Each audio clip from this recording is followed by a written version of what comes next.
CPU merupakan komponen terpenting dari sistem komputer.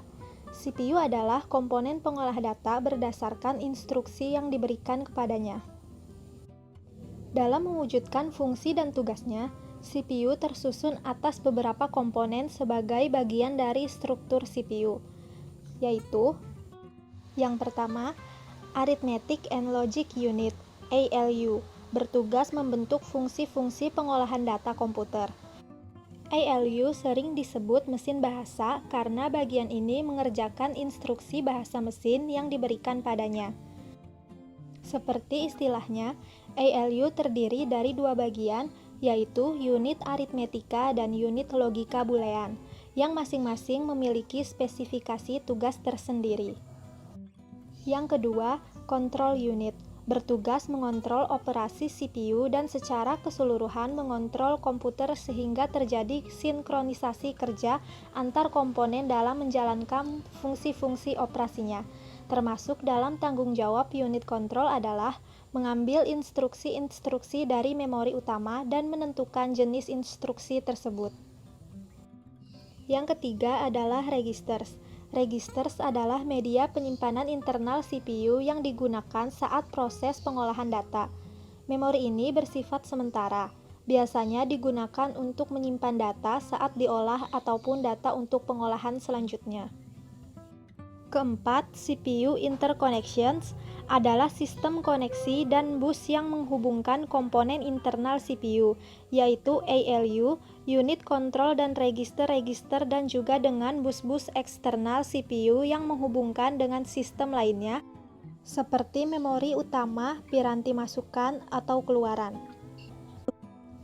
Fungsi utama dari CPU adalah melakukan operasi aritmatika dan logika terhadap data yang diambil dari memori atau dari informasi yang diberikan melalui beberapa perangkat keras. CPU hampir sama seperti kalkulator, hanya saja CPU jauh lebih kompleks dalam melakukan pemrosesan dari instruksi-instruksi yang diberikan.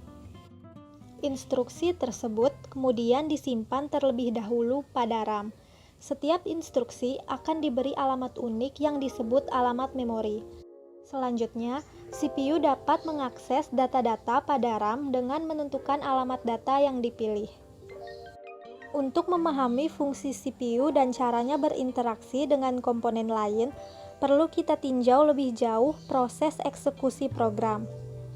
Pandangan paling sederhana, proses eksekusi program adalah dengan mengambil pengolahan instruksi yang terdiri dari dua langkah, yaitu operasi pembacaan instruksi dan operasi pelaksanaan instruksi.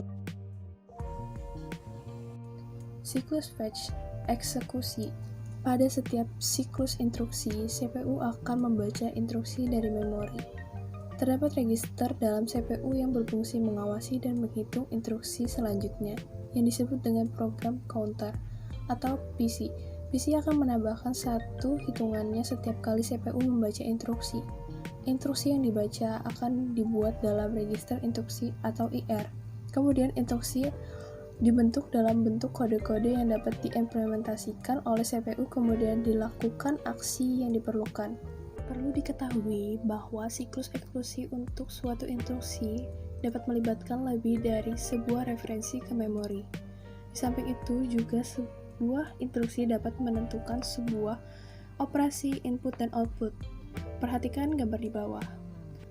IF atau instruksi fetch yaitu membaca dan mengambil instruksi dari lokal memori ke CPU. Kemudian ke IOD atau Instruction Operation Decoding, yaitu menganalisis instruksi untuk menentukan jenis operasi yang akan dibentuk dan dioperate yang akan digunakan. Selanjutnya ke Operation Address Calculation atau OAC, yaitu menentukan alamat operate. Hal ini dilakukan apabila melibatkan referensi operate pada memori. Selanjutnya beralih ke OF atau Operate Fetch untuk mengambil operate dari memori atau dari model input dan output. Diteruskan ke Data Operation atau DO, yaitu membentuk operasi yang diperintahkan dalam instruksi. kemudian dibawa lagi ke Operation Address Calculation, kemudian dibawa lagi ke OS yaitu Operate Store atau OS yaitu menyimpan hasil eksekusi di dalam memori. Dari OS kemudian dibawa lagi ke EAC yaitu Instruction Address Calculation, yaitu mengkalkulasi atau menentukan alamat inklusi berikut yang akan dieksekusi. Biasanya melibatkan penambahan bilangan ke alamat instruksi sebelumnya. Misal, bila panjang sebuah instruksi 16 bit, padahal memori memiliki panjang 8 bit, maka ditambahkan 2 ke alamat sebelumnya. Dan kembali lagi ke if. Tujuan interupsi secara umum untuk manajemen pengeksekusian rutin instruksi agar efektif dan efisien antar CPU dan modul-modul I/O maupun memori. Setiap komponen komputer dapat menjalankan tugasnya secara bersamaan, tetapi kendali terletak pada CPU. Di samping itu, kecepatan eksekusi masing-masing modul berbeda, sehingga dengan adanya fungsi interupsi ini dapat sebagai sinkronisasi kerja antar modul.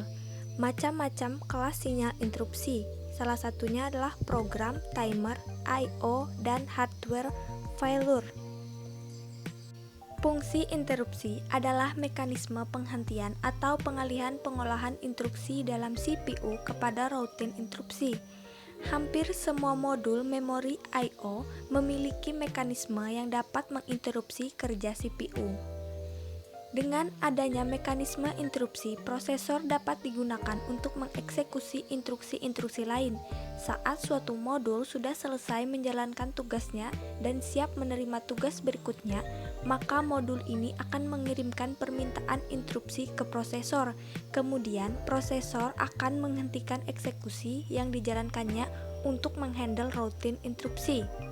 Setelah program instruksi selesai, maka prosesor dapat melanjutkan eksekusi programnya kembali. Saat sinyal interupsi diterima prosesor, ada dua kemungkinan tindakan, yaitu interupsi diterima atau ditangguhkan, dan interupsi ditolak. Selanjutnya, siklus eksekusi instruksi dengan interrupt. Terdapat algoritma, siklus pengambilan, siklus eksekusi, dan siklus interupsi. Yang pertama dimulai dari start, kemudian lanjut mengambil instruksi berikutnya, lanjut eksekusi instruksi. Eksekusi instruksi disebut siklus eksekusi proses karena saat data yang diterima halt, maka instruksi ditolak dan akan kembali ke start. Begitu seterusnya sampai instruksi yang diterima benar. Jika instruksi yang diterima benar, maka dimulai dari start, lanjut mengambil instruksi berikutnya, lanjut eksekusi instruksi. Jika instruksi diizinkan, maka lanjut pemeriksaan instruksi dan eksekusi instruksi. Setelah selesai, maka akan kembali ke start untuk menerima instruksi berikutnya. Untuk sistem pengoperasian yang kompleks, sangat dimungkinkan adanya menggunakan interupsi ganda.